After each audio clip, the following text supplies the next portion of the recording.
বাড়িতে শুধুমাত্র ডাল আর আলু থাকলে একদম ইউনিক পদ্ধতিতে এই নিরামিষ পদটা বানিয়ে নিতে পারবেন, যেটা দেখতে যেমন সুন্দর, খেতেও কিন্তু দারুণ সুস্বাদু আর বানানো খুবই সহজ। নমস্কার বন্ধুরা, সাবিত্রী কিচেনে সবাইকে স্বাগত জানিয়ে আবারও চলে এলাম আমার রান্নাঘরে নতুন একটা রান্না নিয়ে। আর আজকে আমি আপনাদের সাথে শেয়ার করব একটা নিরামিষ পদ, একদম সহজ পদ্ধতিতে আর কম সময়ের মধ্যে চটজলদি এই রান্নাটা হয়ে যায়। একদম ইউনিকভাবে এই রেসিপিটা বানাবো। আপনারা তার জন্য শুরু থেকে শেষ অবধি ভিডিওটা দেখবেন, আশা করি ভালো লাগবে। আর ভালো লাগলে প্লিজ একটা লাইক করে বন্ধুদের সাথে শেয়ার করবেন। আর যারা আমার নতুন বন্ধু আছেন তারা যদি ইউটিউব থেকে দেখেন তাহলে প্লিজ চ্যানেলটাকে সাবস্ক্রাইব করে রাখবেন। আর যারা ফেসবুক থেকে দেখছেন তারা ফেসবুক পেজটাকে ফলো করে রাখবেন, তাহলে এরকম নতুন নতুন ভিডিও প্রতিদিনই দেখতে পাবেন। তাহলে চলুন আজকের রেসিপিটা শুরু করা যায়। আজকের এই নিরামিষ পদটা বানানোর জন্য মূল যে দুটো উপকরণ লাগছে সেটা কিন্তু আমি এখানে নিয়ে নিয়েছি। 3টে মিডিয়াম সাইজের আলু সিদ্ধ করে ম্যাশ করে রাখা, আর এখানে রয়েছে কিছুটা মুগ ডাল। আর এই মুগ ডালটাকে ভালোভাবে ধুয়ে আমি জলে ভিজিয়ে রেখেছি, আর ভালোভাবে কিন্তু ফুলেও গেছে। আর এই দুটো উপকরণ দিয়ে দারুণ কিন্তু সুস্বাদু এই নিরামিষ পদটা বানিয়ে নেব। তো চলুন প্রথমে আমি এই মুগ ডালগুলোকে ভালোভাবে পেস্ট করে নিই। তার জন্য সরাসরি মিক্সি জারের মধ্যে মুগ ডালগুলো দিয়ে দিচ্ছি। অল্প একটু জল আছে, এই অবস্থাতেই দিয়ে দেবো। আপনারা চাইলে কিন্তু এটা শিলনোড়াতেও পেস্ট করে নিতে পারেন। আমার হাতে সময় থাকলে অবশ্যই আমি শিলনোড়াতেই পেস্ট করতাম, কিন্তু সময়টা কম বলে আমি কিন্তু তাড়াতাড়ি করে এই মিক্সি জারের মধ্যে দিয়ে পেস্ট করে নিচ্ছি। দেখুন একদম মিহি করে পেস্ট করে নিয়েছি। আর হ্যাঁ, এই ডালটা কিন্তু ভালো করে ধুয়ে মিনিমাম 1 ঘন্টা আগে ভিজিয়ে রাখবেন, তাহলে কিন্তু খুব সুন্দরভাবে নরম হয়ে যাবে। এবার এই পেস্ট করে নেওয়া ডালের মধ্যে কিছু উপকরণ মিশিয়ে নেব। প্রথমে দিয়ে দিচ্ছি অল্প একটু হলুদ গুঁড়ো, লঙ্কার গুঁড়ো, স্বাদ মতো নুন, 1 চিমটি মতো গোলমরিচের গুঁড়ো, আর দিয়ে দিচ্ছি 1 চিমটি হিং, যেহেতু এটা নিরামিষ তরকারি তার জন্যই দেওয়া। আর দিয়ে দিচ্ছি 1 চামচ বেসন। এটা কিন্তু অপশনাল, আপনারা দিতে পারেন নাও দিতে পারেন, তবে হ্যাঁ বেসনটা দিলে টেস্টটা যেন একটু ভালো আসবে তার জন্যই দেওয়া। তবে মুগ ডাল যে দেওয়া আছে এটাতেই কিন্তু যেমন ভালো লাগবে খেতে, তেমনই কিন্তু বাইন্ডিংটাও ভালো হবে। সবশেষে দিয়ে দিচ্ছি অল্প একটু কালো জিরে, আর দিচ্ছি অল্প কারি পাতা। আপনাদের হাতের কাছে যদি কারি পাতা না থাকে তাহলে অবশ্যই ধনে পাতাও ব্যবহার করতে পারেন। এবার সমস্ত কিছু ভালো করে মিশিয়ে নেব, তবে এর মধ্যে অল্প একটু জলও ব্যবহার করতে হবে। প্রথমে একটু ভালো করে মিশিয়ে নিই, তারপরে দিয়ে দিচ্ছি অল্প একটু জল, খুব বেশি জল নয় কিন্তু। আচ্ছা, এবার আমি হাত দিয়ে মেখে আপনাদের থিকনেসটা দেখিয়ে দেব। একটুখানি ভালোভাবে সব কিছু মিশিয়ে নিলাম। এবার থিকনেসটা আপনাদের দেখিয়ে দিই। এই দেখুন, একদম থকথকে একটা ব্যাটার বানিয়ে নিয়েছি। এবার এদিকে যে আলুটা ম্যাশ করে রেখেছি সেটাকে রেডি করে নেব। প্রথমেই ম্যাশ করা আলুর মধ্যে দিয়ে দিচ্ছি 2টো কাঁচা লঙ্কা কুচি, 1 চিমটি হলুদ গুঁড়ো, অল্প একটু সাদা জিরে, দিয়ে দিচ্ছি 1/2 চামচ ম্যাগি মশলা, স্বাদ মতো নুন, আর দিয়ে দিচ্ছি কিছুটা ভাজা বাদামের টুকরো, 1 চিমটি থেকে একটু বেশি গোলমরিচের গুঁড়ো। এবার এই সমস্ত উপকরণগুলো আলুর সাথে খুব ভালোভাবে মিশিয়ে নেব। এখনই কিন্তু খুব সুন্দর একটা আলু থেকে গন্ধ বেরোচ্ছে। যে সমস্ত উপকরণগুলো দিয়েছি এতে করে কিন্তু এই আলুটা খেতে ভীষণ ভালো লাগবে। এবার এখানে যে ভাজা বাদামটা ব্যবহার করেছি, আপনারা চাইলে কিন্তু কাজু কিশমিশও ব্যবহার করতে পারেন।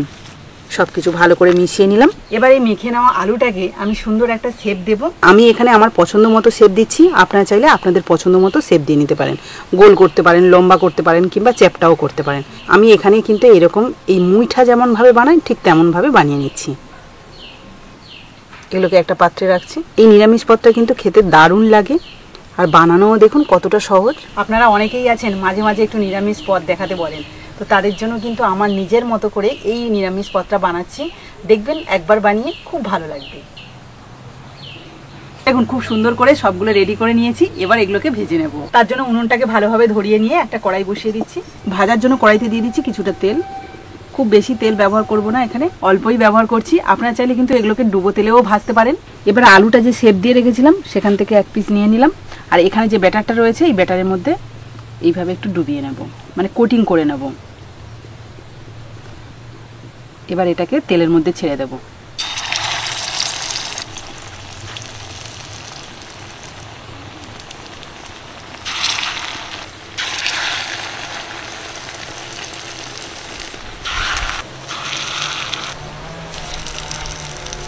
এগুলো 1 পিঠ ভাজা হয়ে গেছে, এবার উল্টে দেব।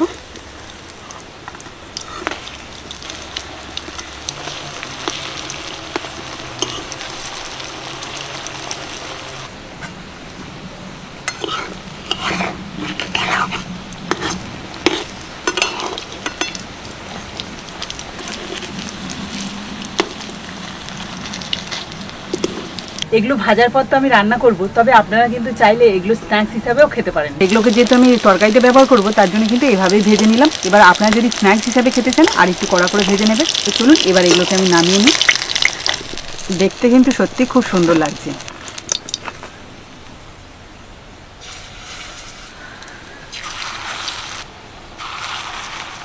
পরেরগুলো বেশ সুন্দর করে ভেজে নিয়েছি, এগুলোকে তুলে নিচ্ছি। দেখুন যে কটা মুগ ডাল নিয়েছিলাম তাতেই কিন্তু ব্যাটারে ভেজে এখনও এতটা ব্যাটার বেশি হয়েছে। আর এদিকে মাত্র 3টে মিডিয়াম সাইজের আলু নিয়েছিলাম, তাতেও কিন্তু অনেকগুলো তৈরি হয়েছে। তো এটাতেই কিন্তু অনেকটাই তরকারি হবে। তো চলুন এবার আমি রান্নাটা করে নিই। রান্নার জন্য কড়াইতে যে তেলটা রয়েছে ওই তেলের মধ্যে আরও একটু সাদা তেল দিয়ে দেবো।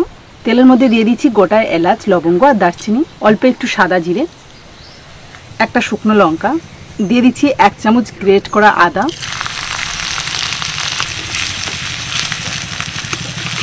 হালকা একটু নেড়ে চেড়ে নিলাম। এবার কালারের জন্য দিয়ে দিচ্ছি এখানে 1 চামচ কাশ্মীরি লঙ্কার গুঁড়ো, অল্প একটু হলুদ গুঁড়ো, দিয়ে দেবো অল্প একটু জল।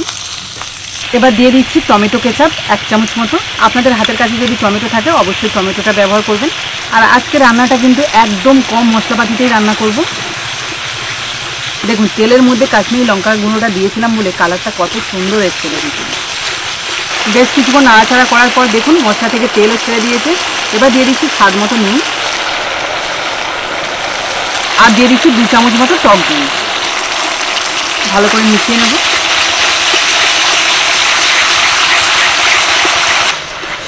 এর মধ্যে যেহেতু আমি টক দই ব্যবহার করেছি আর এছাড়া নিরামিষ তরকারি, তার জন্য কিন্তু দিয়ে দিচ্ছি 1 চামচ চিনি। আপনারা চাইলে কিন্তু গুঁড়ো ব্যবহার করতে পারেন। ঝালের জন্য দিয়ে দিচ্ছি গোলমরিচের গুঁড়ো। এবার ভালো করে কষিয়ে নেব।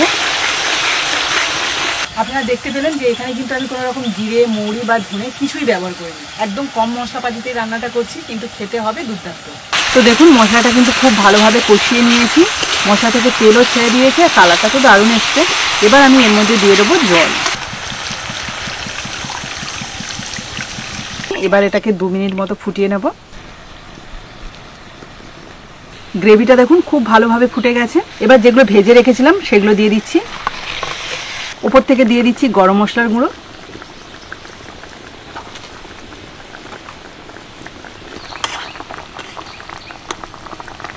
ফাইনালি কিন্তু আমি আরও 2 মিনিট মতো ফুটিয়ে নিয়েছি। আর তাতে করে দেখুন গ্রেভিটা কিন্তু একদম পারফেক্ট আছে।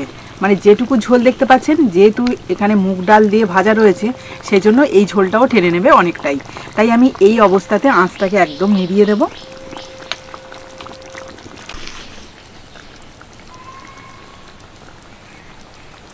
নিবো আঁচে আমি প্রায় আরও 1 মিনিট মতো বসিয়ে রেখেছিলাম। এবার আমি এটাকে নামিয়ে নেব।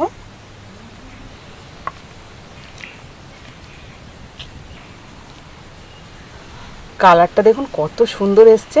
আর এই যে বড়াগুলো তৈরি করেছি না, এটা কিন্তু খেতে খুব সুন্দর লাগবে। একদম নরম হয়ে গেছে কিন্তু, তবে গোটা গোটা রয়েছে দেখেই বুঝতে পারছেন। এবার উপর থেকে দিয়ে দিচ্ছি অল্প একটু ঘি। এখনকার যে ঘি তেমন একটা গন্ধ পাওয়া যায় না, তাই আমি কিন্তু সব শেষে দিচ্ছি। এতে করে খেতে আরও বেশি ভালো লাগবে। এই রান্নাতে কিন্তু ঝালের জন্য শুধুমাত্র আমি গোলমরিচ ব্যবহার করেছিলাম। আর এখন দিয়ে দিচ্ছি ওপর থেকে কাঁচা লঙ্কা কুচি। আর এই যে কুঁচো করে দিলে কিন্তু বেশ ভালো লাগে। নিরামিষ একদম ইউনিক পদ্ধতিতে মুগ ডাল আর আলু দিয়ে এত সুন্দর একটা গ্রেভিযুক্ত তরকারি বানিয়ে নিলাম, যেটা দেখতে যেমন অপূর্ব, খেতেও কিন্তু দারুণ সুস্বাদু। এই দেখুন চামচ বসাচ্ছি, নিশ্চয়ই দেখে বুঝতে পারছেন কেটে যাচ্ছে কেমন ভাবে। এই দেখুন দারুণ কিন্তু লোভনীয় লাগছে। তবে আপনাদের কেমন লাগছে অবশ্যই কিন্তু কমেন্টে জানাবেন। তো চলুন এটুকুই খেয়ে আপনাদের বলি এর স্বাদটা কেমন হয়েছে। প্রত্যেকটা বাইটেই কিন্তু বাদাম পড়ছে আর টেস্টটা বলার মতো নয়, সত্যি ভীষণ সুন্দর হয়েছে। আপনারা যারা নিরামিষ খান অথবা যে কোনো নিরামিষ দিনে একবার হলেও কিন্তু এটা বানিয়ে খাবেন, তারপরে কিন্তু আমাকে কমেন্টে জানাবেন কেমন হয়েছে। আমার তো ভীষণ ভালো লেগেছে, আপনাদের তো রিভিউও দিয়ে দিলাম। এবার আপনাদের পালা, আপনারা বানিয়ে অবশ্যই খাবেন। আর এটা কিন্তু শুধু ভাত নয়, রুটি, পরোটা কিংবা লুচির সাথে দারুণ জমে যাবে। তবে অনেকের আবার আলু খাওয়া বারণ থাকে, সেক্ষেত্রে কিন্তু আপনারা অন্য কিছু দিয়েও বানাতে পারেন। অনেক রকম সবজি রয়েছে, সেই সব সবজি দিয়েও বানিয়ে নিতে পারেন, কোনো অসুবিধা নেই। যার যেটা পছন্দ সেই ধরনের সবজি দিয়ে কিন্তু ভেতরে পুরটা দিতে পারেন। আর উপরে কোটিংটা যেহেতু নিরামিষ তরকারি, তার জন্য কিন্তু আমি মুগ ডাল ব্যবহার করেছি। যদি আমিষভাবে বানাতে চান তাহলে কিন্তু এটা মুসুরির ডাল দিয়েও বানাতে পারেন, আর পেঁয়াজ, আদা, রসুন সবকিছু ব্যবহার করতে পারেন। তো আজকের মতো টাটা, পরের দিন আসবো আবার একটা নতুন ভিডিও নিয়ে। ততক্ষণে ভালো থাকবেন, সুস্থ থাকবেন।